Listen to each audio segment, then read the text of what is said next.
A lição de hoje trata sobre o assunto fé, que é tão importante para a nossa salvação quanto o arrependimento que nós vimos na última aula. Deus nos ajude, nos abençoe a entendermos, à luz da tua palavra, o que significa fé, quais as implicações para a nossa vida, né? E como desenvolvê-la no nosso dia a dia. Pedimos pelo Aldo, a Tatiane, que está conosco, a Silvana, eu, o Marcos, que está por vir, que o Senhor nos ajude, nos abençoe nessa aula. E em nome de Jesus é que nós te agradecemos. Amém. Vamos abrir o texto básico da lição, lá em Hebreus, capítulo 10. A gente vai ler um pedaço do trecho aí que está como texto base, mas pelo menos no coração desse texto, capítulo 10 de Hebreus, né? A gente vai ler do verso 35 até o verso 6 aí do capítulo 11. Hebreus 10, do 35 até o 6 do 11, tá? Eu vou ler esse texto aqui, vamos acompanhar as Bíblias aí. Não abandoneis, portanto, a vossa confiança, ela tem grande galardão. Com efeito, tendes necessidade de perseverança, para que, havendo feito a vontade de Deus, alcanceis a promessa. Porque ainda dentro de pouco tempo, aquele que vem virá e não tardará. Todavia, o meu justo viverá pela fé. E, se retroceder, nele não se compraz a minha alma. Nós, porém, não somos dos que retrocedem para a perdição. Somos, entretanto, da fé para a conservação da alma. Ora, a fé é a certeza de coisas que se esperam, a convicção de fatos que se não veem. Pois pela fé os antigos obtiveram bom testemunho.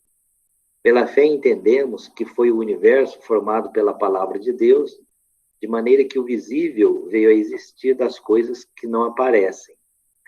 Pela fé, Abel ofereceu a Deus mais excelente sacrifício do que Caim, pelo qual obteve testemunho de ser justo, tendo a aprovação de Deus quanto às suas ofertas. Por meio dela, também mesmo depois de morto, ainda fala. Pela fé, Enoque foi trasladado para não ver a morte, não foi achado porque Deus o trasladara. Pois antes da sua trasladação, obteve testemunho de haver agradado a Deus. De fato, sem fé, é impossível agradar a Deus, porquanto é necessário que aquele que se aproxima de Deus creia que ele existe e que se torna galardoador dos que o buscam. Nessa introdução aqui desse texto de Hebreus 10, nós vimos aqui algumas coisas já para a gente pincelar aqui para a nossa lição, né? No versículo 37 do capítulo 10, o autor aos Hebreus fala que a nossa esperança, né, é de que dentro de pouco tempo Jesus virá e não tardará. Isso é a fé que nós cremos nessa esperança, dessa promessa da volta de Jesus Cristo. No 38 é um texto bem conhecido, né? Abacuque 2, 3, 4, Romanos 1, 17, Gálatas 3, 1, 7, todos esses textos confirmam que o justo viverá pela fé. Foi lá em Romanos 1, 17, esse mesmo texto, né? O justo viverá pela fé, que o Martinho Lutero, lá em Roma, né, pôde enxergar as verdades do Evangelho, né? E aí o autor dos Hebreus, ele diz que se retroceder nessa pessoa, não se compraz a alma de Deus, a minha alma não se compraz. E aí ele fala, nós, porém, não somos dos que retrocedem para a perdição, somos, entretanto, da fé, para a conservação da alma. Aí ele entra no 11, definindo para nós o que é fé, né? É a certeza de coisas que se esperam, convicção de fatos que se não veem. Depois, no verso 3, ele fala que é pela fé que nós entendemos que o universo foi formado pela palavra de Deus, de maneira que o visível veio existir das coisas que não aparecem. E aí, a partir do verso 4, ele vai até o final, né, do 11, e entra até no capítulo 12, falando aí dos grandes heróis da fé. Ele começa aqui com Abel, dizendo que as ofertas de Abel eram mais aceitáveis diante de Deus do que o de Caim, seu irmão, porque a oferta de Abel estava envolvida em fé e ele tinha o coração dele nas mãos de Deus, coisa que Caim não tinha. Outro herói da fé que ele coloca aqui, Enoque, né? Enoque andou tanto com Deus que ele não passou pela morte, ele foi trasladado, né? E a palavra de Deus nos mostra que, além de Enoque, Elias foi outro que foi trasladado. E a gente fecha aqui com o verso 6, né? Sem fé é impossível agradar a Deus.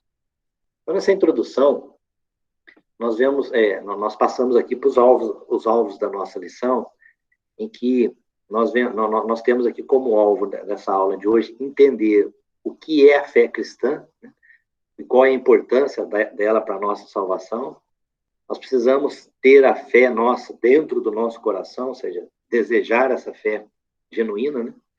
E pela nossa vontade agir, ou seja, desenvolver a nossa fé em Jesus Cristo dia a dia. Esses são aí os alvos da nossa lição. Bom, de fato, sem fé é impossível agradar a Deus. É fundamental que nós compreendamos o significado da palavra fé, à luz da palavra de Deus, tanto no Novo, tanto no Velho, quanto no Novo Testamento. Simplesmente se uma pessoa pertence a um grupo religioso ou afirma crer na existência de um Deus, não significa que ela entenda o verdadeiro conceito da fé bíblica. Aquela fé bíblica que é genuína e é verdadeira, conforme a palavra de Deus nos ensina, e que ela vem através da pregação do Evangelho e vem pela ação do Espírito Santo que aplica em nossos corações esta fé. O ímpio pode até acreditar em trechos da Bíblia, pode acreditar em alguns dogmas, algumas doutrinas bíblicas, né? Algumas ideologias, mas viver pela fé é somente por ação de Deus no coração do homem. Somente por ação de Deus no coração do homem. O primeiro tema da nossa lição, a gente vai buscar responder a pergunta, né? O que é fé? O que é fé? É que eu queria comentar, um tempo atrás, faz pouco tempo, mas já são 30 e poucos anos, 1989, 90, 87, 88, 89, 90, 91, esses 4, 5 anos aí, finalzinho da década de 80, começo de 90, né? Lá na terceira igreja de Itajubá, a gente passou lá por uma grande expansão da igreja, onde a igreja, vários membros da igreja passaram mesmo a evangelizar de casa em casa e através do treinamento de evangelismo explosivo. Eu lembro que a gente fez esse treinamento, evangelizou muitas pessoas, e o treinamento de evangelismo explosivo é interessante que quando você vai pregar o evangelho para uma pessoa, a gente fala da graça, a gente fala do pecado, a gente fala de Cristo, fala de Deus, né? E por último a gente fecha com a fé. Então a gente dá uma explicação bem didática para a pessoa que está ouvindo o evangelho, esses 5 pontos aí cruciais para a salvação de uma pessoa, né? A graça, mostrando para ela que o céu é de graça, mostrando para ela a respeito do pecado, que se não houver arrependimento, se não houver perdão de pecados, não tem salvação. A gente mostra para ela que quem executa a salvação na cruz do Calvário foi Jesus, foi ele que vem nos dar a salvação, pagou o preço, né? Depois a gente fala a respeito de Deus, o plano que ele tem para conosco. E por último a gente fecha com a fé. E quando a gente chega na questão da fé, bom dia, Marcos, tudo bom? Bom dia.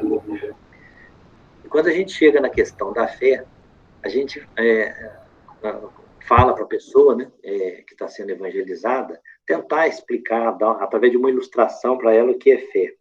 E uma ilustração que a gente muito usava, e muito usa nessa metodologia, né, de pregar a palavra de Deus, é aquela do equilibrista, né? Cada um, às vezes, usa um exemplo, um fala lá.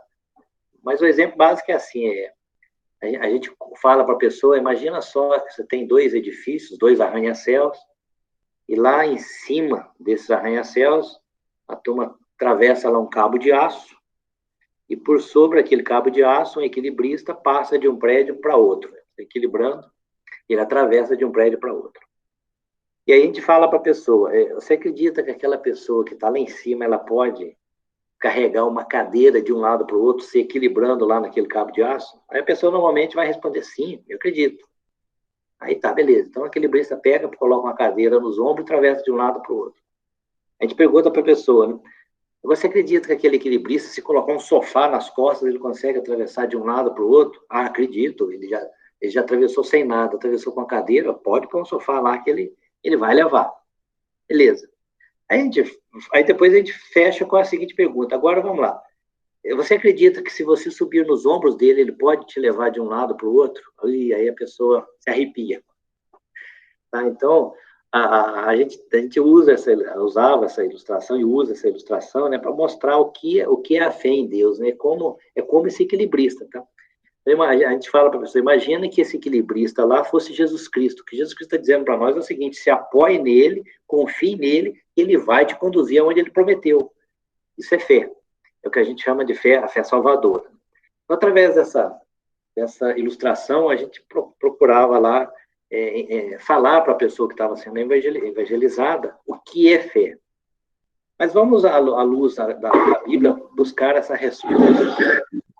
O que é fé? Bom, bom dia, Eladio, tudo bom? Tudo bem, bom dia. Bom, primeiro, começando então essa definição, né, a fé, ela é o meio, ela é um instrumento pelo qual uma pessoa é salva. Então, um instrumento que Deus usa para salvar aquele que ele elegeu é a fé. Tá? A fé é um instrumento pelo qual nós somos salvos. Então, nós, os cristãos, nós somos justificados diante de Deus pela fé.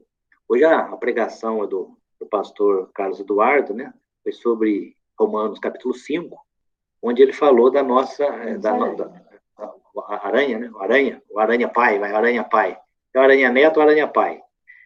Sobre nós sendo justificados diante de Deus. Então, primeira coisa, pela fé nós somos justificados diante de Deus. Vamos ler um texto aqui, Gálatas 2,16. Você lê para nós, Tatiane? Gálatas 2,16.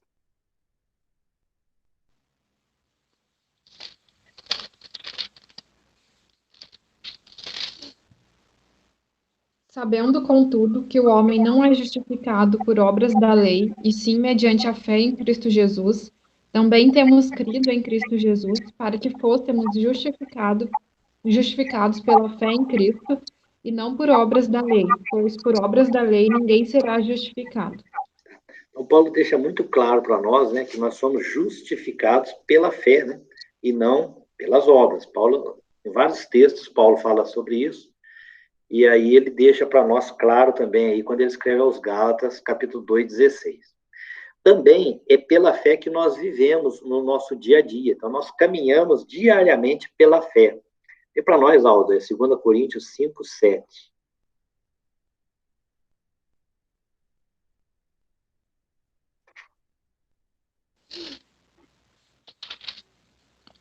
Visto que andamos por fé e não pelo que vemos. Nós andamos por fé e não pelo que vemos, né? E não pelo que vemos. E Deus é tão misericordioso conosco, né? É tão misericordioso que hoje eu estava lendo aí o texto da ressurreição de Jesus, né? Os encontros que ele teve com os apóstolos, né? E aí a gente vê Tomé, né? Tomé, ele não acreditava enquanto não colocasse a mão, o dedo no ferimento de Jesus para acreditar, né? E Jesus foi tão misericordioso com Tomé que chegou lá onde os 11 estavam reunidos e falou: Tomé, vem cá, põe a mão aqui para você ver se sou eu ou não. Então, nós vivemos pela fé, não pelo que vemos, né? Por isso que Jesus disse para Tomé, bem-aventurado aqueles que não viram e creram, né? Muito bem-aventurado aqueles que não viram e creram. E por último, é pela fé que nós sustentamos a nossa esperança. Conforme nós lemos aqui em Hebreus 10:35, né, nós aguardamos a segunda vinda de Cristo, nós aguardamos a volta de Cristo, é pela esperança dessa promessa que ele nos fez. Então, fé é o instrumento pelo qual nós somos salvos, tá? Pela fé nós somos justificados, pela fé nós vivemos diariamente, e pela fé nós sustentamos a esperança, as promessas que foram feitas por nós, para nós, né, na Bíblia. Bom, a fé, ela não pode ser definida em termos subjetivos como um mero sentimento ou uma mera determinação otimista, né? Então, aquela pessoa que é muito otimista, aí eu tenho fé que tudo vai dar certo. Não, não é isso, isso não é fé à luz da Bíblia, tá? Então, outras pessoas têm um certo assentimento intelectual. Eu acredito que Jesus viveu, sim, eu acredito que ele passou aqui pela Terra, eu acredito que ele fez todos aqueles milagres, toda aquela a pregação que ele fez, mas não passa de um mero assentimento intelectual. Ele crê em Cristo como, por exemplo, nós cremos que quem descobriu o Brasil foi o Pedro Álvares Cabral. Tá? É um mero assentimento intelectual. Então, isso não é a fé bíblica, né? E a fé bíblica também, ela não é uma ortodoxia passiva, ou seja, eu sou só meramente um receptáculo, né? Não, a Bíblia vai dizer que nós também somos ativos, agentes ativos na nossa fé. A fé, portanto, irmãos, ela é uma reação dirigida a um objeto, tá? E esse objeto é Deus, é Cristo, é o Espírito Santo, tá? e as suas promessas, né? E definida por aquilo que é crido, tá? Então, a fé é definida por aquilo que nós cremos. Então, a palavra de Deus diz que nós em Cristo temos a vida eterna, e é nisso que nós cremos, essa promessa que nós cremos. Ela é uma reação que é dirigida a alguém, a Deus, né? E ela é definida por aquilo que nós cremos. A fé cristã, portanto, é confiança no Deus eterno e em suas promessas garantidas por Jesus Cristo. Agora, como é que a fé vem? A Bíblia nos ensina, e ela nos afirma, que a fé ela é produzida pelo Evangelho, quando o Evangelho é entendido através da obra graciosa do Espírito Santo. Então, eu lembro do evangelismo explosivo, né, que a gente ia evangelizar pessoas, e a metodologia ela é muito clara, ela é muito didática, você explica muito simples o evangelho para uma pessoa que nunca teve contato, por exemplo, com o evangelho. Mas, ao final, você tinha pessoas que não entenderam nada. Ou seja, aquilo era claro para mim, o Espírito Santo não abriu a mente dela para entender. Pode até ser que vai haver outro momento, ou pode ser que nunca vai haver. Mas no entendimento para nós, né, a fé ela é aberta, os nossos olhos são abertos, né, para entender a fé, é pelo Espírito Santo, é obra graciosa do Espírito Santo. A fé em Jesus Cristo, portanto, é um ato pessoal que envolve a mente, envolve o coração e a vontade. Irmãos, essas lições que nós estudamos aqui, tanto as que a gente viu no primeiro semestre do ano e essas daqui, né? Sempre o alvo das lições nossas, ela envolve três coisas. Ela envolve o nosso conhecimento, ela envolve o coração e ela envolve a vontade, tá? E a mesma coisa é com a fé. Eu preciso entender intelectualmente o que é essa fé bíblica, mas eu preciso crer com o coração e eu preciso agir, colocar a minha vontade, né, no desenvolvimento dessa fé. É comum a gente analisar a fé envolvendo três passos, né? A fé, ela envolve três passos. O primeiro, então, é o conhecimento. Preciso conhecer, e esse conhecimento só vem pela pregação da palavra. Vamos ler um texto aqui. Lê para nós, Marcos, Romanos 10, 14.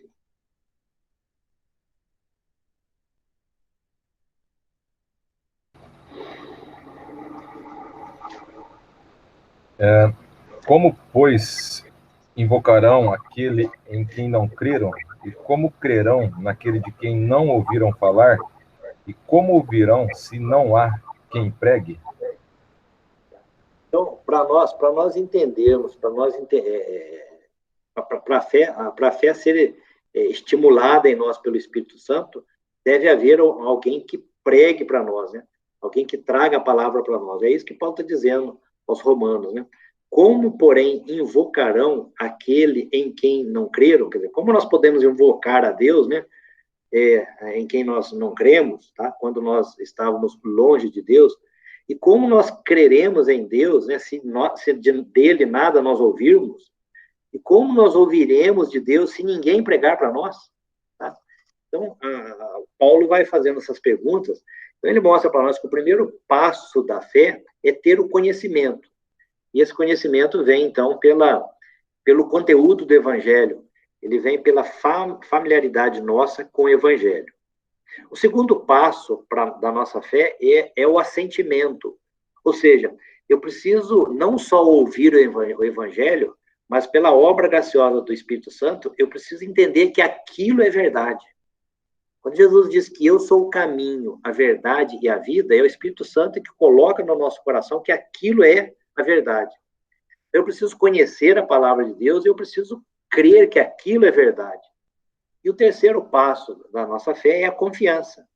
Uma vez que eu conheci, uma vez que eu sei que aquilo é verdadeiro, agora eu confio, eu creio naquilo, tá?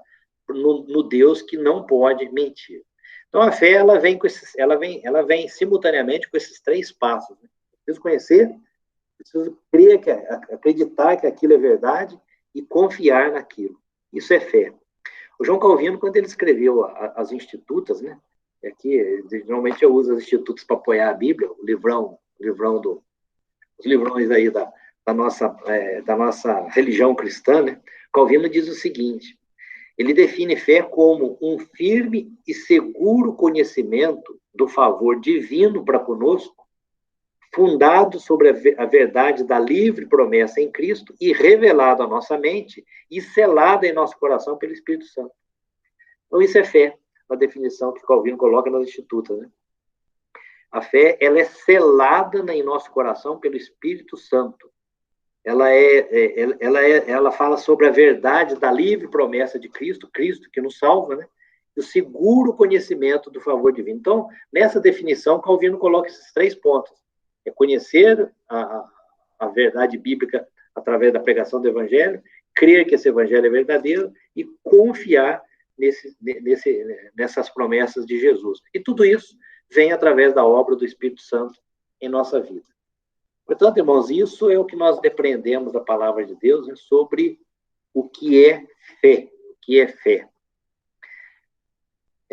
Ela tem origem em Deus, ela se torna, ela vem até nós pela mediação de Jesus Cristo, e ela é capacitada, ela é selada em nós, né, pelo Espírito Santo. É a Trindade trabalhando em nós, né, aplicando em nosso coração a fé.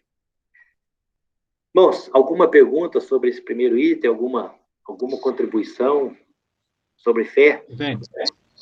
Lá. Queria fazer um comentário. Em alguma ocasião que eu estava estudando sobre esse assunto de fé, eu fui pesquisar sobre a palavra espera, né? Hebreus diz que a fé é a certeza de coisas que se esperam.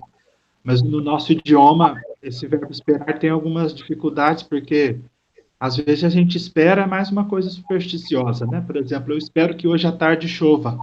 Eu não sei se vai chover, né? É diferente do eu estou esperando um ônibus, porque eu me arrumo, eu saio de casa, eu tenho esperança, assim, eu estou certo que ele vai passar. Né? Ele vai passar. Então, esse verbo esperar de Hebreus 11 é a certeza de uma coisa que vai acontecer, não tem possibilidade de que não vai acontecer. Né? É diferente do eu espero que chova hoje à tarde. Acho que contribui com o significado de fé. Né? Certo. É mais ou menos o que eu falei aqui, então, essa fala sua, Aldo. É aquele otimismo, eu acho que vai chover hoje. É otimismo, isso não é fé, tá? Mas a palavra diz que é a convicção, ou seja, a Bíblia diz que existe um céu. É verdade que existe um céu. A Bíblia diz que para nós irmos para esse céu é só através da salvação de Jesus Cristo. É verdade isso. E eu creio nisso, essa promessa. É algo tão real. É algo tão real. É isso aí. E que você falou, talvez o português não consegue expressar tão bem, né, essa palavra, essa espera, essa convicção. Muito bom. É isso aí, fé. Marcos, tranquilo? Giovana? Tatiana, tranquilo? Bom, o segundo ponto da nossa lição, ela fala três pontos aqui sobre a importância da fé para a nossa vida, né? A importância da fé para a nossa vida. Primeiro, é que sem a fé não há salvação. Assim como nós vimos na semana passada, né, e arrependimento e fé andam juntos, né? Sem arrependimento não há salvação. E agora nós estamos estudando hoje que também sem fé não há salvação. As duas coisas andam juntas, fé e arrependimento. Mas hoje o assunto nosso aqui é fé. Efésios 2, 8, 9, né, de cor. Porque pela graça sois salvos mediante a fé. E isto não vem de vós, é dom de Deus. Então, a fé, ela é uma dádiva, ela é um dom de Deus. Não é só mesmo Deus produzindo isso na nossa vida. Eu, quando eu era mais jovem, né, bem na adolescência, aí, às vezes ainda acreditava que a fé dependia de mim. Mas não, a Bíblia é muito clara que quem coloca a fé no nosso coração, quem nos dá a salvação é Deus, através de Jesus Cristo, e como para a salvação eu preciso ter fé, é Ele que coloca também em mim a fé. Então, a fé é uma dádiva de Deus.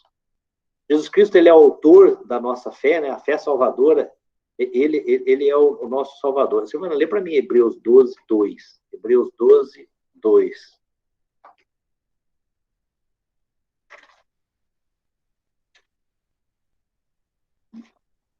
Olhando firmemente para o autor e consumador da fé, Jesus, o qual, em troca da alegria que lhe estava proposta, suportou a cruz, não fazendo caso da ignomínia, e está sentado à destra do trono de Deus.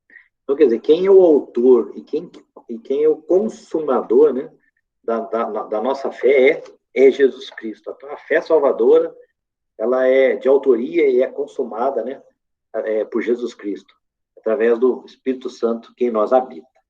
Então, o primeiro ponto aqui dessa importância da fé é para a nossa salvação.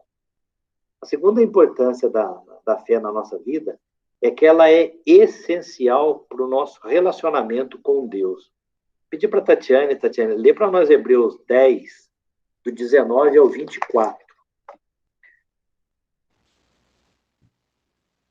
Tendo, pois, irmãos, intrepidez para entrar no Santo dos Santos pelo sangue de Jesus, pelo novo e vivo caminho que ele nos consagrou pelo véu, isto é, pela sua carne, e tendo grande sacerdote sobre a casa de Deus, aproximemo-nos com sincero coração, em plena certeza de fé, tendo o coração purificado de má consciência e lavado o corpo com água pura. Guardemos firme a confissão da esperança, sem vacilar, pois quem fez a promessa é fiel. Consideremo-nos também uns aos outros para nos estimularmos ao amor e às boas obras. Ok, até o 24. Irmãos, quando a gente lê esse texto de Hebreus, né, nos faz lembrar lá no passado, no culto judaico, né? Quando lá no deserto, Moisés institui lá a tenda, né? A tenda da congregação, e lá naquela tenda havia o pátio, o átrio, depois o lugar santo e depois o lugar santíssimo, né? E lá todo aquele ensino, aquele ritual de que uma vez por ano, só uma vez por ano, o sumo sacerdote poderia entrar no lugar santíssimo, no Santo dos Santos, e ali interceder pelo povo, pedindo perdão de Deus pelos pecados do povo, né? E quando Jesus Cristo vem, e que a Bíblia mostra, né, que o véu que separava o lugar santo do lugar santíssimo foi rasgado de cima a baixo, né? Esse é um detalhe muito importante na palavra de Deus. Ele não foi rasgado de baixo para cima, ele foi rasgado de cima para baixo. É Deus rasgando mesmo esse véu. E aí, nesse texto aqui aos Hebreus, ele coloca umas palavras-chave para nós, né? Primeiro, ele coloca aqui no verso 19 que nós devemos ter intrepidez, nós devemos ser ousados, porque agora nós temos acesso ao Santo dos Santos. Então, tendo, pois, irmãos, intrepidez para entrar no Santo dos Santos, quer dizer, algo que lá no passado, antes de Cristo, só o sumo sacerdote podia entrar nesse lugar e só uma vez por ano, Jesus diz que agora nós devemos ter intrepidez, ser ousados, porque a qualquer momento eu estou dentro do lugar santíssimo. E nós entramos no lugar santo pelo sangue de Jesus. Outra palavra que ele coloca aqui no verso 22, nós nos aproximamos de Deus, né, com sincero coração e em plena certeza de fé. De novo a palavra aí, ó, plena certeza de fé. Tendo o coração purificado de má consciência e lavado o corpo com água pura. Depois, no verso 23, ele fala, guardemos firme a confissão da esperança, sem vacilar. Olha só o que é a fé. É guardar firme a confissão da esperança e sem vacilar. Pois quem fez a promessa é fiel. Portanto, consideremos-nos uns aos outros para nos estimularmos ao amor e às boas obras. Então, aí, há essa palavra aí de estímulo, né, do escritor dos Hebreus, para nós nos unirmos, né, nós estimularmos uns aos outros nessa fé. Portanto, aquele relacionamento que havia sido perdido lá no Jardim do Éden, conforme nós já estudamos, né, com o pecado dos nossos primeiros pais, pela fé em Cristo, ele é restabelecido. Então, nós temos agora acesso ao Pai através de Jesus Cristo, nisso que o escritor Hebreus nos coloca. Então, a primeira coisa é que a fé ela é essencial para a salvação, ela é essencial no relacionamento com Deus, e terceiro, ela é essencial à nossa vida cristã, ao nosso dia a dia. Tá? Vamos ler esse texto aqui, o Aldo, é Romanos 1,17. Já falou desse texto, mas vamos lê-lo de novo. Nós lemos esse texto lá em Colossenses, agora vamos ler em Romanos. Romanos 1,17. Visto que a justiça de Deus se revela no Evangelho de fé em fé, como está escrito, o justo viverá por fé. Então, a justiça de Deus, ela se revela no Evangelho de fé em fé. E aí o autor conclui, né, o justo viverá por fé. Então, a nossa vida, o nosso dia a dia, as 24 horas do dia, nós vivemos por fé. A nossa vida, ela é essencialmente uma vida de fé. Conseguinte, com esse princípio ausente ou inoperante na nossa vida, nós não podemos verdadeiramente ter uma vida cristã normal. Ou seja, se tirar a fé de nós, certo? Um dia que seja, pronto, eu não tenho uma vida cristã normal. Porque essa fé, ela está em nós, ela age em nós diariamente. Nós vivemos pela fé. E por último, né, nessa lição, nós vemos aqui o terceiro ponto, as evidências da fé genuína, né? As evidências da fé genuína. Eu queria ler um texto aqui antes, eu vou pedir para o Marcos, ler, Marcos, Tiago 2, 24. Tiago 2, verso 24.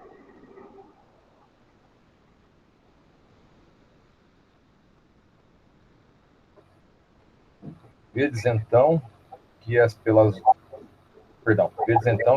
obras que o homem é justificado, e não somente pela fé.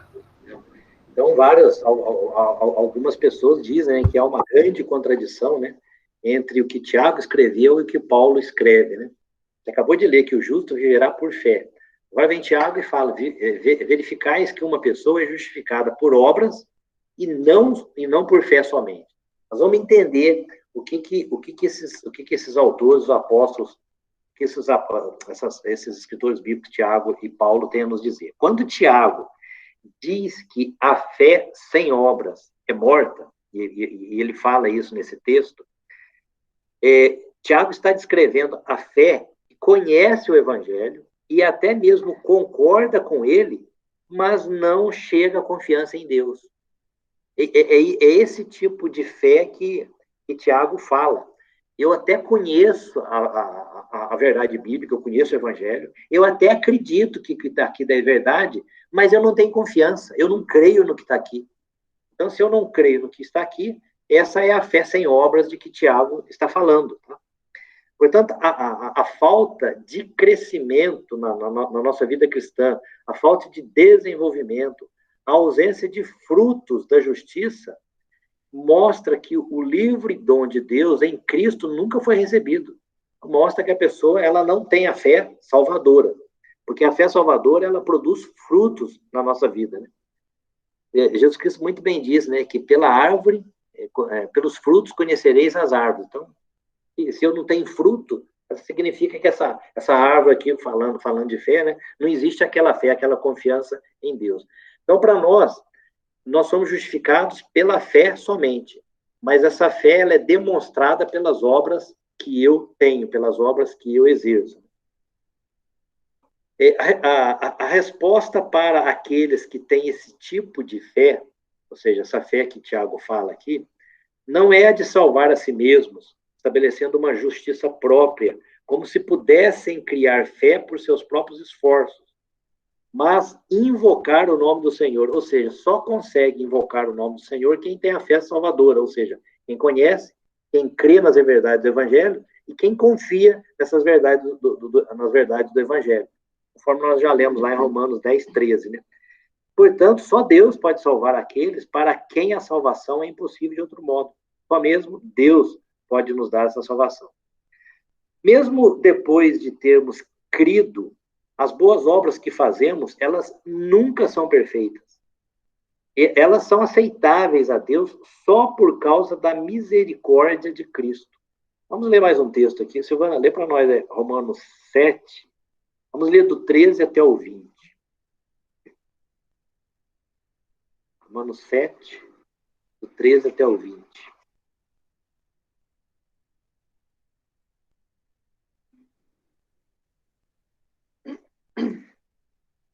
Acaso o bom se me tornou em morte? De modo nenhum.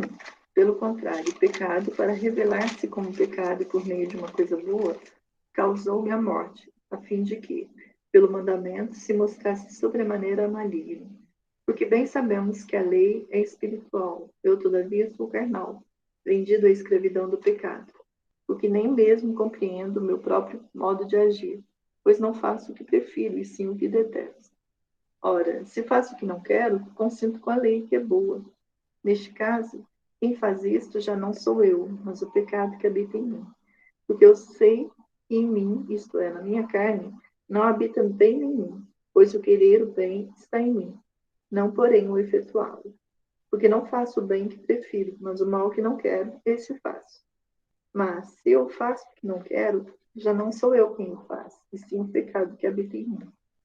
Então, por mais que a gente queira, na prática das nossas boas obras, né, buscando a perfeição, elas nunca serão perfeitas, porque nós ainda vivemos ainda na natureza humana.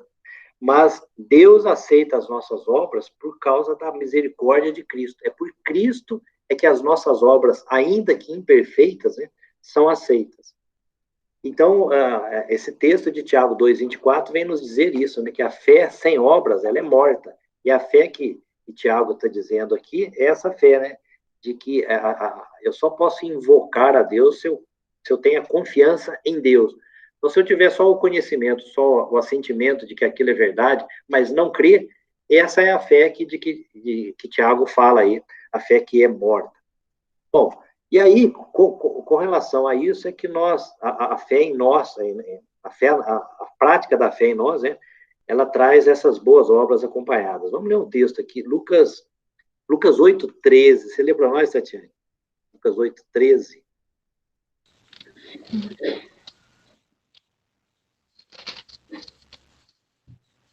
A que caiu sobre a pedra são os que, ouvindo a palavra, a recebem com alegria. Estes não têm raiz, creem apenas por algum tempo e, na hora da provação, se desviam. Essa ilustração, essa parábola de Jesus, mostra esse tipo de fé que Tiago está dizendo, né? É uma pessoa, o terreno cheio de pedregulho, pedra, né? A semente é lançada, ele até aceita, ele até entende, mas de repente aquilo morre, acaba. Essa é a fé, a fé que não produz boas obras, que Tiago fala, a fé que é morta, né? Bom, mas quais são, então, as evidências dessa genuína fé? Quais são essas características? Primeira coisa, vamos ler um texto aqui, João 5,24, o Aldo. Primeira coisa é que a fé verdadeira, né, a fé salvadora, a fé que é viva, né, não morta, é aquela que traz em nós a fome pela palavra de Deus e obediência a ela. João 5,24. Em verdade vos digo, quem ouve a minha palavra e crê naquele que me enviou tem a vida eterna. Não entra em juízo, mas passou da morte para a vida. Olha só a fé salvadora, Jesus falando, né? Aquele que ouve a minha palavra e crê naquele que me enviou tem a vida eterna. Não entra em juízo, mas passou da morte para a vida. Então, nós evidenciamos a nossa fé, né? Pela fome da palavra de Deus e pela obediência à palavra de Deus. Então, essa é uma primeira evidência de que a nossa fé é genuína.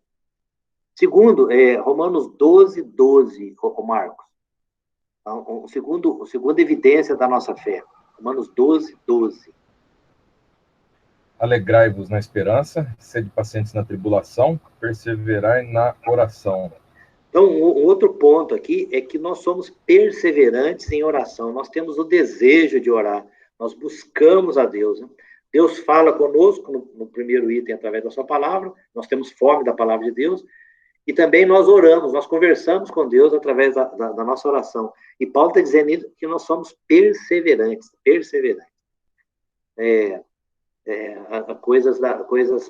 Coisas da adolescência. Nesse dia eu estou conversando, tem feito um discipulado com o Guilherme, o filho, né? Esses dias conversando com ele, tem estudado um livro juntos aí, é o livro Homem Nota 10, tá? Então tem discipulado Guilherme em cima desse livro do Davi Merck, o Homem Nota 10. Esse livro de Davi Merck, ele é baseado lá nas qualidades que Paulo, quando escreveu a Timóteo e a Tito, as qualidades que um líder na igreja deva ter, né? Lá em Tito, capítulo 1, Timóteo, capítulo 3. Então, são várias características, né, que Paulo descreve para o jovem pastor Timóteo. Quando você for escolher um presbítero, um líder na sua igreja, tem que ter essas qualidades. Então, é sobre isso que o livro transcorre. E aí a gente lê lá que o homem de Deus é o homem que ora, o homem perseverante. Guilherme, você ora todo dia para Deus? Não, pai, não. Então, a gente vê que a gente precisa desenvolver a nossa salvação. Está aí, é um desejo de orar. Tem que haver esse desejo no nosso coração, a evidência da fé genuína. A terceira evidência da nossa fé é que nós devemos demonstrar amor pelo povo de Deus. Lê para nós, Silvana, João 13, 34 e 35. Então, nós temos fome pela palavra de Deus, temos desejo de orar. Terceiro, nós temos amor pelo povo de Deus. João 13, 34 e 35. Novo mandamento vos dou, que vos ameis uns aos outros, assim como eu vos amei, que também vos ameis uns aos outros. Nisto conhecerão todos que sois meus discípulos, se tiverdes amor uns aos outros. Irmãos, é uma palavra muito importante essa de Jesus Cristo para nós, né? Amor uns pelos outros, né? Amor pelo povo de Deus. Né? Muitas vezes a gente vê, às vezes na igreja, né? É uma fofoca daqui, eu não gosto daquele irmão, eu não gosto daquele eu não considero ele meu irmão, mas não, a palavra de Deus, Jesus Cristo nos ensina que nós devemos amar os nossos irmãos. Então, uma evidência da nossa fé é o quê? É o amor pelos irmãos.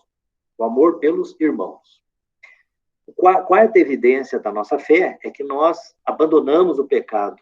Lê para nós, Tatiane, Tito 2, 11 e 12. Tito 2, 11 e 12. Porquanto a graça de Deus se manifestou salvadora a todos os homens, educando-nos para que, renegadas a impiedade e as paixões mundanas, vivamos no presente século sensata, justa e piedosamente.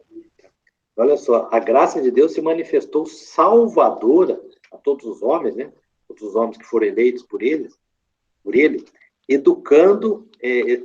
educando-nos para que, renegados, ou seja, abandonando a impiedade, abandonando as paixões mundanas, né, vivamos no presente século de forma sensata, justa e piedosa. Então, nós somos conclamados a viver no abandono do pecado. Isso é uma evidência da nossa fé genuína. O quinto ponto, Aldo, lê para nós aí, 1 Tessalonicenses 1, 9.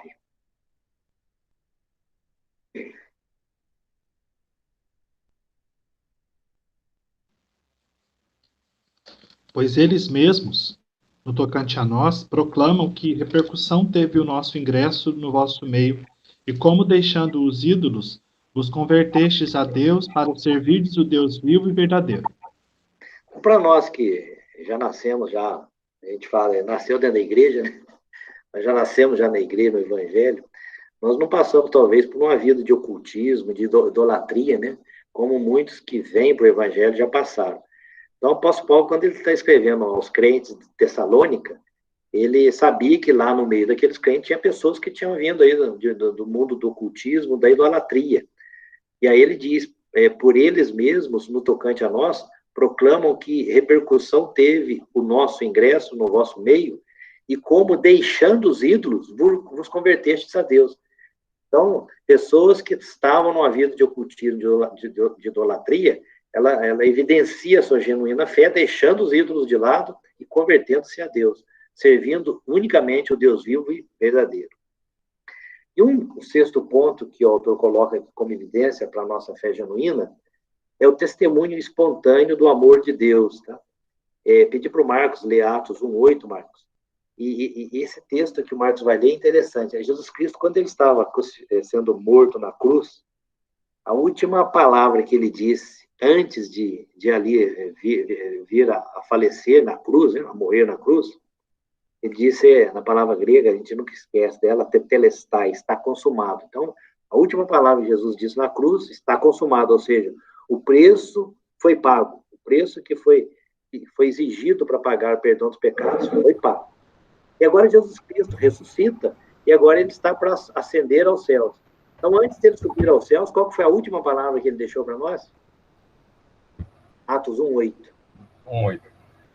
Mas recebereis poder ao descer sobre vós o Espírito Santo, e sereis minhas testemunhas, tanto em Jerusalém, como em toda a Judéia e Samaria, e até aos confins da terra.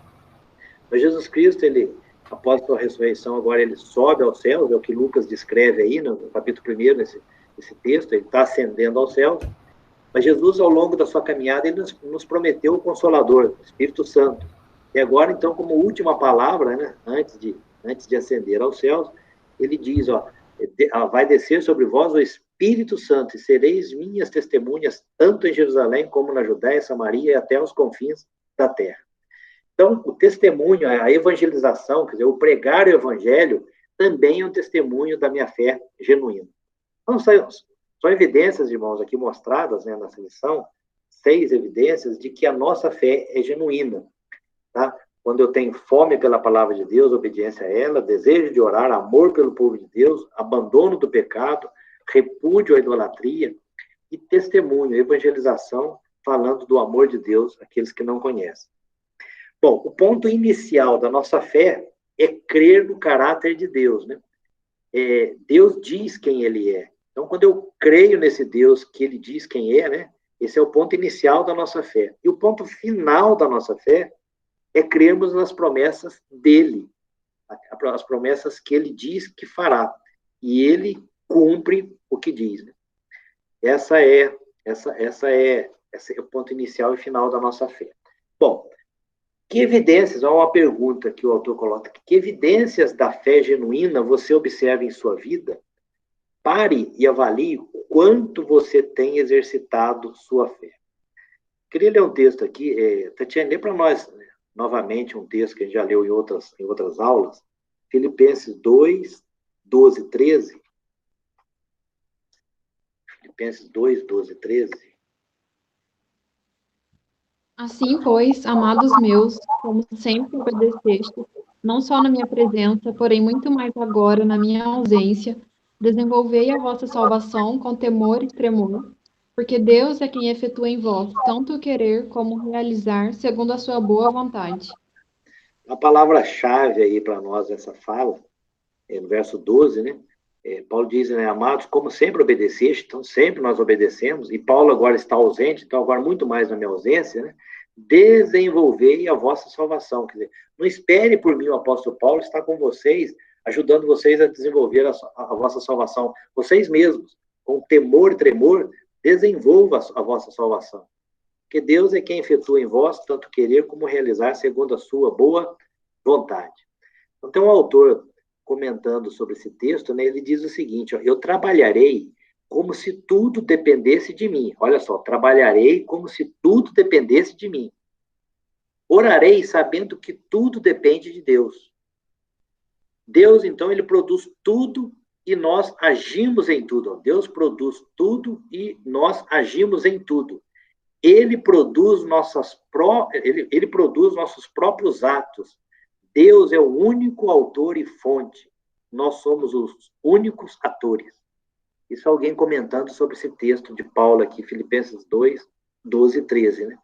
Então, nós precisamos aí, então, na nossa caminhada, né, dentro da nossa vontade, dentro do agir, né, demonstrar frutos aí da genuína fé que Deus colocou nos nossos corações.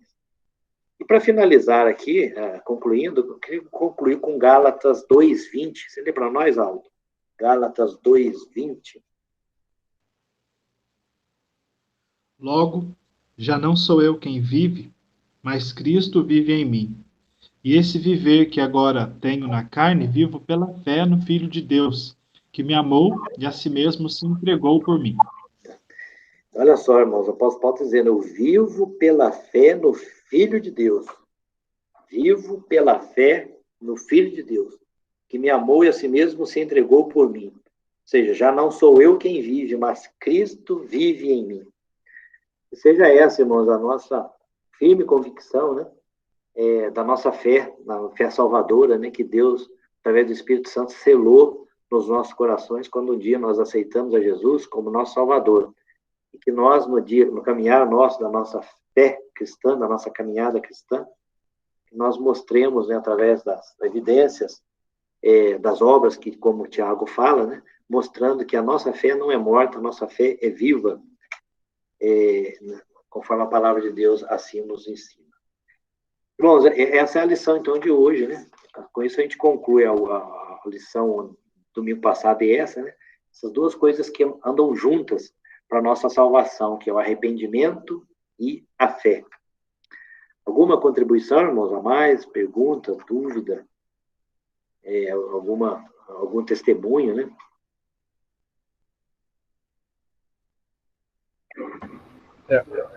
Acho que assim, um mínimo, né, Ivênia, que a gente tem que ter a constância nossa com relação à fé, né?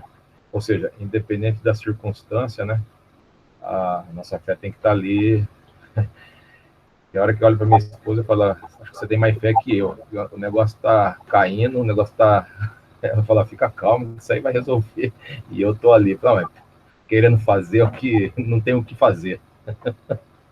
É a constância, né? É a constância. Essa é uma coisa, irmãos, é o dia a dia nosso, né? Às vezes a gente fica... Jesus Cristo, acho que é Mateus 6, né, que ele fala a questão lá da ansiedade, né? E Jesus diz lá, né, que quem pode acrescentar um palmo à sua vida? Então, não adianta. Aquilo que não está no nosso controle, e tem muita coisa que não está no nosso controle, né? Aliás, quase tudo não está no nosso controle, está no controle de Deus. E o exercício da fé está nisso. Eu creio, ó Deus, minha vida está nas tuas mãos.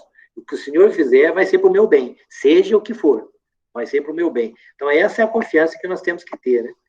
Muitas vezes eu estou, às vezes, no dia a dia, eu até converso com a Silvana, troco umas ideias, mas como é que foi acontecer isso na minha vida? Mas logo vem, mas isso foi para o meu bem. Isso foi para o meu bem. Então, essa é a convicção que a gente tem que ter nas coisas que diariamente Deus coloca na nossa vida, né? Mas o Paulo, aqui nesse texto que nós vemos, é ele que efetua em nós o querer e o realizar. Quer dizer, o querer e o realizar está nele. Ele é o soberano na nossa vida. E um tempo atrás eu estava ouvindo uma mensagem do Hernandes, e falava também sobre fé, e aí a ansiedade, e ele falou, gente, 70% daquilo que isso é estudo, isso aí é coisa realmente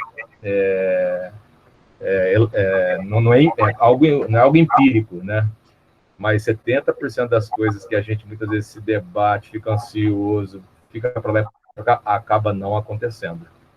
Ele falou em 70%, eu já ouvi falar que é 90%, então... Olha aí, tá vendo? 90% que você fica preocupado não vai acontecer, não acontece. Então, para que se preocupou? Descansa, tem que descansar, tem que ter a fé. Tem que ter a fé. Não importa a circunstância, tem que ter no mínimo de uma constância, né? Porque o apóstolo Paulo, quando ele escreve aqui aos Filipenses, né, no capítulo 4, né, a partir do verso 4, ele diz assim, né, alegrai-vos sempre no Senhor, outra vez digo, alegrai-vos, tá? Porque se a gente ficar preocupado com as circunstâncias da vida, nós vamos ficar tristes, vamos ficar angustiados. O apóstolo Paulo está dizendo, alegrai-vos sempre no Senhor.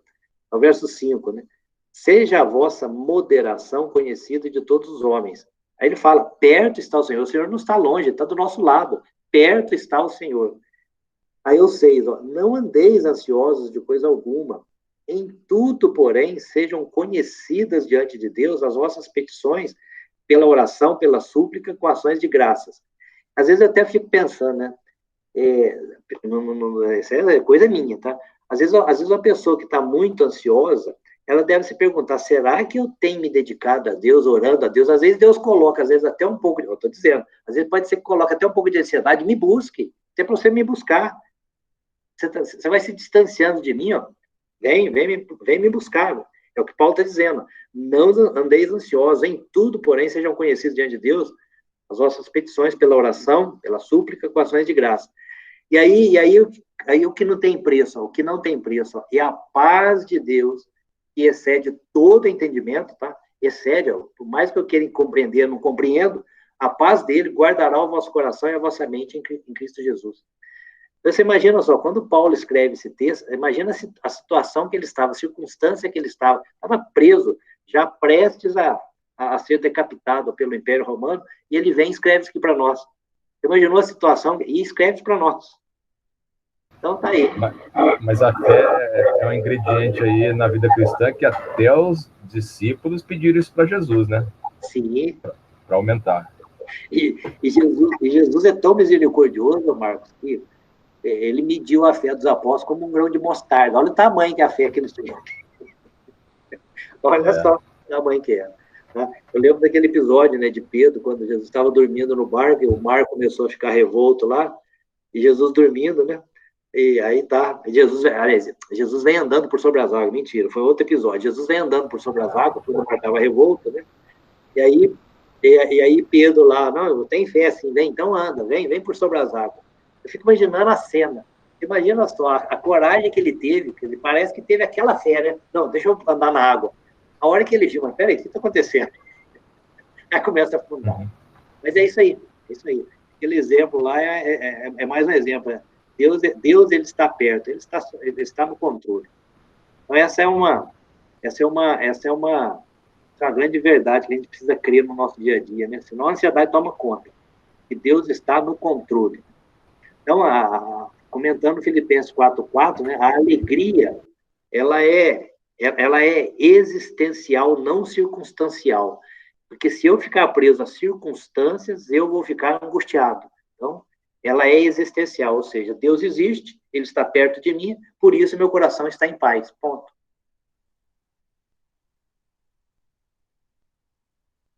Bem. Mais alguma coisa, Silvana? Aldo, Tatiane, tranquilo? Vamos orar então para nós concluirmos a nossa aula de hoje. Hoje eu pedi para o Aldo orar, Aldo, para concluirmos a aula. Deus nos abençoando a aplicação dessa palavra nos nossos corações, no nosso dia a dia. Senhor Deus, obrigado por mais um dia de vida. Obrigado por mais um estudo da Tua Palavra. Obrigado pela salvação em Cristo. Obrigado porque o Senhor colocou a fé no nosso coração. Nós pedimos a Ti que, por meio da Tua Palavra, por meio da oração, por meio da comunhão, o Senhor aumente a nossa fé, nos ajude a desenvolver uma fé operante e nos abençoe para que, através dela, possamos pregar também àqueles que não Te conhecem. Nos dê um dia abençoado, esteja com a família de cada um de nós, em nome de Jesus. Amém. Amém. Amém. Irmãos, um bom domingo, se Deus quiser, indo na igreja, a gente se encontra lá na igreja. Amém? Tá ótimo. Abençoe vocês. Bom domingo. Tchau, Boa semana. Tchau. Tchau, abraço.